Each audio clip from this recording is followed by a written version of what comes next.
Hi friends, welcome back to our channel. ನಾವು ಇವತ್ತಿನ ಈ ಒಂದು ವಿಡಿಯೋದಲ್ಲಿ ರೇಷನ್ ಕಾರ್ಡ್ನ ಅಪ್ಡೇಟ್ ಬಗ್ಗೆ ಇವತ್ತಿನ ಒಂದು ಮಾಹಿತಿನ ತಿಳ್ಕೊಳ್ಳೋಣ. ನೀವೇನಾದರೂ ಹೊಸದಾಗಿ ರೇಷನ್ ಕಾರ್ಡ್ಗೆ ಅಪ್ಲಿಕೇಶನ್ನ ಹಾಕಿದರೆ ಅಥವಾ ಅಪ್ಲಿಕೇಶನ್ನ ಹಾಕಬೇಕು ಅಂತ ಇದ್ದರೆ ದಯವಿಟ್ಟು ಈ ಒಂದು ವಿಡಿಯೋನ ಕಂಪ್ಲೀಟಾಗಿ ಕೊನೆವರೆಗೂ ಸ್ಕಿಪ್ ಮಾಡದೆ ನೋಡಿ.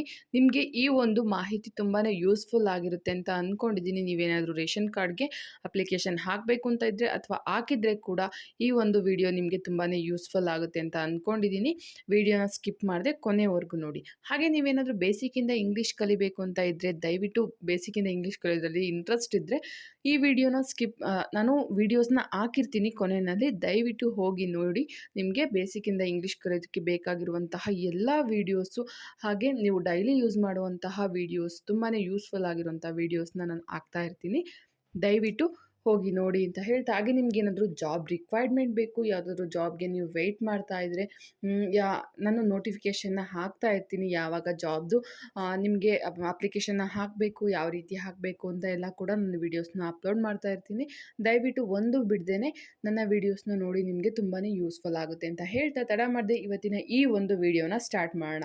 ನೀವೇನಾದರೂ ಹೊಸದಾಗಿ ರೇಷನ್ ಕಾರ್ಡ್ಗೆ ಅಪ್ಲಿಕೇಶನ್ನ ಹಾಕಬೇಕು ಅಂತ ಇದ್ದರೆ ಈ 3 ದಾಖಲೆಗಳು ಕಡ್ಡಾಯವಾಗಿ ಬೇಕೇ ಬೇಕಾಗಿರುತ್ತೆ. ಅದು ಯಾವುದ್ಯಾವುದು ಅಂತ ನಾವಿಲ್ಲಿ ನೋಡೋಣ. ವಿಧಾನಸಭಾ ಎಲೆಕ್ಷನ್ ಹತ್ತಿರ ಬರುತ್ತಿದ್ದಂತೆ ಜಾರಿಗೆ ಬಂದ ಗ್ಯಾರಂಟಿ ಯೋಜನೆಯ ಸಲುವಾಗಿ ಯೋಜನೆಯ ಫಲಾನುಭವಿಗಳು ಇದರ ಲಾಭ ಪಡೆಯಲು ರೇಷನ್ ಕಾರ್ಡನ್ನು ಕಡ್ಡಾಯವಾಗಿ ಕೇಳಲಾಗುತ್ತಿದೆ. ಅಂದರೆ ನೀವಿಲ್ಲಿ ರೇಷನ್ ಕಾರ್ಡ್ ಇಲ್ಲ ಅಂತ ಅಂದರೆ ನಿಮಗೆ ಇಲ್ಲಿ ಕೊಟ್ಟಿದ್ದಾರಲ್ವ, 5 ಗ್ಯಾರಂಟಿನ ಕೊಟ್ಟಿದ್ದಾರೆ. ಆ ಒಂದು 5 ಗ್ಯಾರಂಟಿನ ನೀವು ಪಡ್ಕೊಳೋದಕ್ಕೆ ರೇಷನ್ ಕಾರ್ಡ್ ಕಡ್ಡಾಯವಾಗಿ ಬೇಕಾಗಿರುತ್ತೆ. ಹಾಗೆ ಇಲ್ಲಿ ವಿಧಾನಸಭಾ ಎಲೆಕ್ಷನ್ ಹತ್ತಿರ ಬರ್ತಿರೋ ಇದರಿಂದ ಇಲ್ಲಿ ಆಧಾರ್ ಕಾರ್ಡ್ ಅಲ್ಲ, ರೇಷನ್ ಕಾರ್ಡ್ನ ಕಡ್ಡಾಯವಾಗಿ ಇಲ್ಲಿ ಕೇಳಿದ್ದಾರೆ. ಸೊ ಹಾಗಾಗಿ ನೀವಿಲ್ಲಿ ರೇಷನ್ ಕಾರ್ಡ್ಗೆ ಅಪ್ಲಿಕೇಶನ್ನ ಹಾಕಬೇಕಾಗಿರುತ್ತೆ.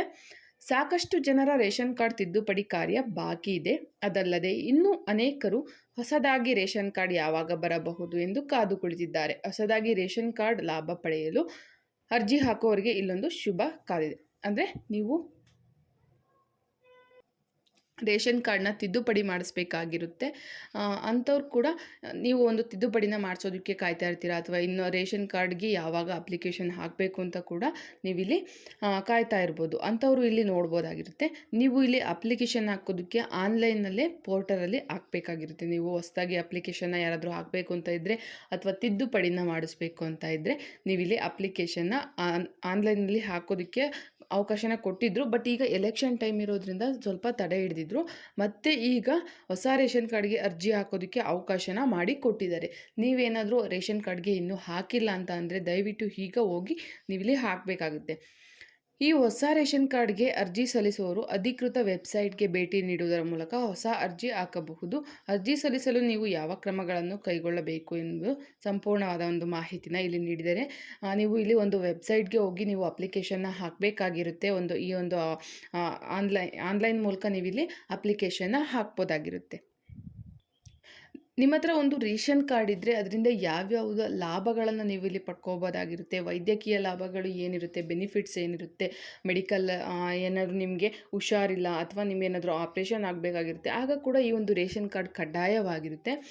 ಅಂತಹ ಒಂದು ವೈದ್ಯಕೀಯ ಲಾಭಗಳನ್ನು ನಾವಿಲ್ಲಿ ನೋಡೋದಾದರೆ, ವೈದ್ಯಕೀಯ ತುರ್ತು ಚಿಕಿತ್ಸೆಯ ಸಂದರ್ಭದಲ್ಲಿ ರೇಷನ್ ಕಾರ್ಡ್ ಇದ್ದವರು, ಅದರಲ್ಲಿಯೂ BPL ರೇಷನ್ ಕಾರ್ಡ್ ಹೊಂದಿರುವ ಜನರಿಗೆ ಕೆಲವು ವಿಶೇಷ ರಿಯಾಯಿತಿಗಳನ್ನು ಸಿಗಲಿವೆ ಹಾಗೂ ಅದರ ಲಾಭ ಪಡೆಯಬಹುದು. ಹಾಗಾಗಿ ಜನರು ಯಾವಾಗ ನಮ್ಮ ರೇಷನ್ ಕಾರ್ಡ್ ನಮ್ಮ ಕೈ ತಲುಪುತ್ತದೆ ಎಂದು ಕಾಯುತ್ತಾ ಕುಳಿತಿದ್ದಾರೆ.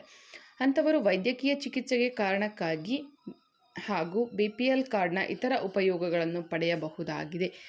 ಮತ್ತು ಈಗಾಗಲೇ ರೇಷನ್ ಕಾರ್ಡ್ ಕಳೆದುಕೊಂಡವರು ಅಥವಾ ಹೊಸದಾಗಿ ಮದುವೆ ಆದವರು, ಈ ಒಂದು ಕುಟುಂಬದಿಂದ ಪ್ರತ್ಯೇಕವಾಗಿ ವಾಸಿಸುತ್ತಿರೋರು ರೇಷನ್ ಕಾರ್ಡ್ಗೆ ಅರ್ಜಿ ಹಾಕ್ಬೋದು. ನೀವಿಲ್ಲಿ ವೈದ್ಯಕೀಯ ಸೌಲಭ್ಯಗಳನ್ನು ಪಡ್ಕೋಬೇಕಾಗಿರುತ್ತೆ. ತುರ್ತು ಚಿಕಿತ್ಸೆ ನಿಮಗೆ ತುಂಬಾ ಲಕ್ಷಾಂತರಗಟ್ಟಲೆ ಅಮೌಂಟು ಬೇಕಾಗಿರುತ್ತೆ. ನಿಮ್ಮ ಒಂದು ಮೆಡಿಸನ್ಗಾಗಿರ್ಬೋದು ಅಥವಾ ನಿಮ್ಮ ಒಂದು ಚಿಕಿತ್ಸೆಗಾಗಿರ್ಬೋದು ಒಂದು ಅಮೌಂಟ್ ಬೇಕಾಗಿರುತ್ತೆ. ಸೊ ಇಲ್ಲಿ ಈ ಒಂದು ರೇಷನ್ ಕಾರ್ಡ್ನ ತಗೊಂಡೋದ್ರೆ ನಿಮಗೆ ಅದರಲ್ಲಿ ಒಂದು ರಿಯಾಯಿತಿ ಅಂತ ಇರುತ್ತೆ. ಹಾಗಾಗಿ ಈ ಒಂದು ರೇಷನ್ ಕಾರ್ಡ್ ಕಡ್ಡಾಯವಾಗಿರೋದ್ರಿಂದ ಎಲ್ಲ ಹಾಸ್ಪಿಟಲ್ಗಳಲ್ಲೂ, ಅಂದರೆ ಇದು ಒಂದು ಮೀಸಲಾತಿ ಇರುತ್ತೆ, ಇಂತಹ ಹಾಸ್ಪಿಟಲಲ್ಲಿ ಇಷ್ಟು ಅಂತ ಇರುತ್ತೆ. ಸೊ ಅಂತಹ ಹಾಸ್ಪಿಟಲ್ಗಳಲ್ಲಿ ಮಾತ್ರ ಈ ಒಂದು ರೇಷನ್ ಕಾರ್ಡನ್ನ ಇಟ್ಟಿದ್ದಾರೆ. ಅಲ್ಲಿ ನಿಮಗೆ ರೇಷನ್ ಕಾರ್ಡ್ ಇದ್ದರೆ ಫ್ರೀ ಟ್ರೀಟ್ಮೆಂಟ್ ಸಿಗುತ್ತೆ, ಅಥವಾ ಇಷ್ಟು ಅಂತ ರಿಯಾಯಿತಿನ ಬಿಡ್ತಾರೆ. ಇಷ್ಟು ಅಮೌಂಟ್ನ ಕಟ್ಟಬೇಕು ರೇಷನ್ ಕಾರ್ಡ್ ಇದ್ದವರು, ಇಷ್ಟು ಇಲ್ಲ ಅಂತ. ಸೊ ಈ ಒಂದು ರೇಷನ್ ಕಾರ್ಡ್ ಇರೋದ್ರಿಂದ ಇದು ಒಂದು ಬೆನಿಫಿಟ್ ಇದೆ ನಿಮಗೆ, ವೈದ್ಯಕೀಯವಾಗಿ ಒಂದು ಬೆನಿಫಿಟ್ನ ನೀವಿಲ್ಲಿ ಪಡ್ಕೊಬೋದಾಗಿರುತ್ತೆ.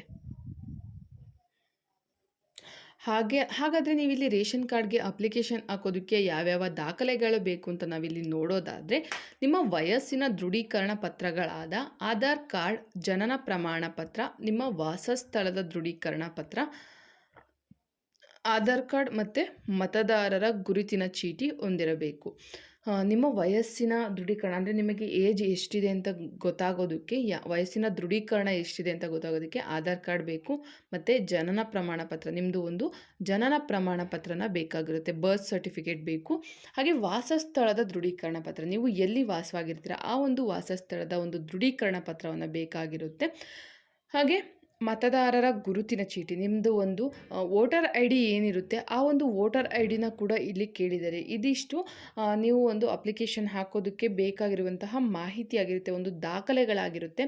ಮೊದಲನೇದು ಆಧಾರ್ ಕಾರ್ಡ್ ಬೇಕು, ಮತ್ತು ನಿಮ್ಮದು ಬರ್ತ್ ಸರ್ಟಿಫಿಕೇಟ್ ಬೇಕು, ಹಾಗೆ ವಾಸಸ್ಥಳ ದೃಢೀಕರಣ ಪತ್ರ ಬೇಕು, ಮತ್ತು ಮತದಾರರ ಗುರುತಿನ ಚೀಟಿ ಅಂದರೆ ವೋಟರ್ ಐ ಡಿ, ಮತ್ತು ಕುಟುಂಬದ ಫೋಟೋ ಹಾಗೂ ಜಾತಿ ಪ್ರಮಾಣ ಪತ್ರ ಮತ್ತು ಆದಾಯ ಪ್ರಮಾಣ ಪತ್ರನ ಕೇಳ್ತಾ ಇದ್ದಾರೆ. ನಿಮ್ಮ ಕುಟುಂಬದ ಒಂದು ಫೋಟೋ, ನೀವು ಯಾರ್ಯಾರು ಅಪ್ಲಿಕೇಶನ್ ಹಾಕ್ತಾ ಇದ್ದೀರಾ ಆ ಒಂದು ಕುಟುಂಬದ ಎಲ್ಲ ಫೋಟೋಸ್ ಬೇಕಾಗಿರುತ್ತೆ.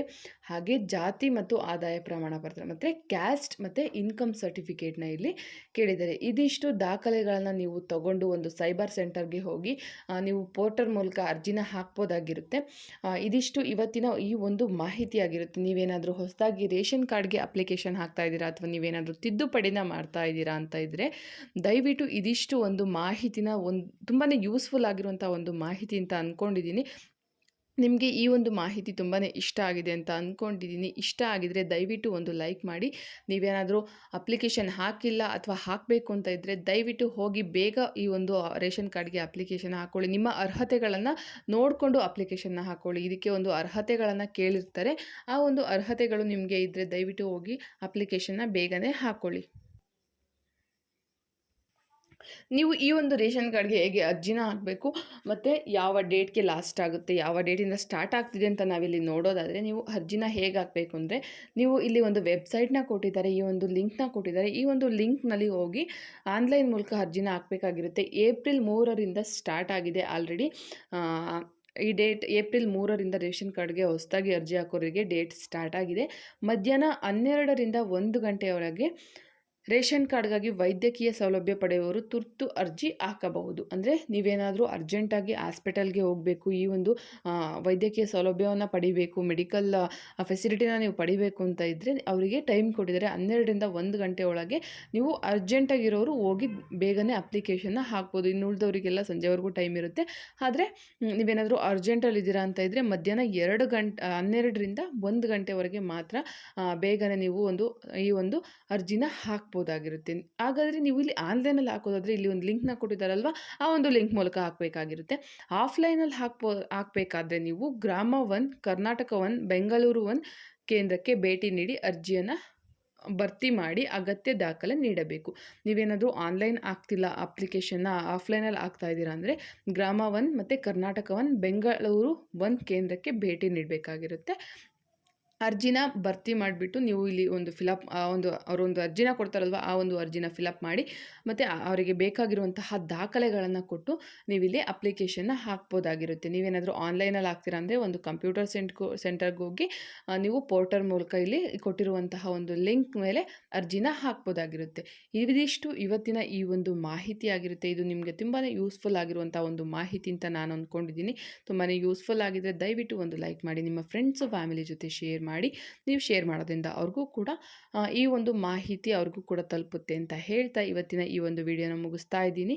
ನೀವು ಬೇಸಿಕ್ಕಿಂದ ಇಂಗ್ಲೀಷ್ ಕಲಿಬೇಕು ಅಂತ ಇದ್ದರೆ ನನ್ನ ಚಾನಲಲ್ಲಿ ವೀಡಿಯೋಸ್ನ ಅಪ್ಲೋಡ್ ಮಾಡಿರ್ತೀನಿ, ದಯವಿಟ್ಟು ಹೋಗಿ ನೋಡಿ. ನಿಮಗೆ ಇಂಗ್ಲೀಷ್ ಕಲಿಯೋದಕ್ಕೆ ತುಂಬಾ ಯೂಸ್ಫುಲ್ ಆಗಿರುವಂಥ ಒಂದು ವೀಡಿಯೋಸ್ನ ಹಾಕ್ತಾ ಇರ್ತೀನಿ, ಹೋಗಿ ನೋಡಿ. ಹಾಗೆ ನೀವೇನಾದರೂ ಜಾಬ್ಗೆ ಟ್ರೈ ಮಾಡ್ತಾ ಇದ್ದರೆ ಜಾಬ್ ರಿಕ್ವೈರ್ಮೆಂಟ್ ಕೂಡ ಹಾಕ್ತಾ ಇರ್ತೀನಿ, ಹೋಗಿ ನೋಡಿ ಅಂತ ಹೇಳ್ತಾ ಇವತ್ತಿಗೆ ಈ ವಿಡಿಯೋನ ಮುಗಿಸ್ತಾ ಇದ್ದೀನಿ.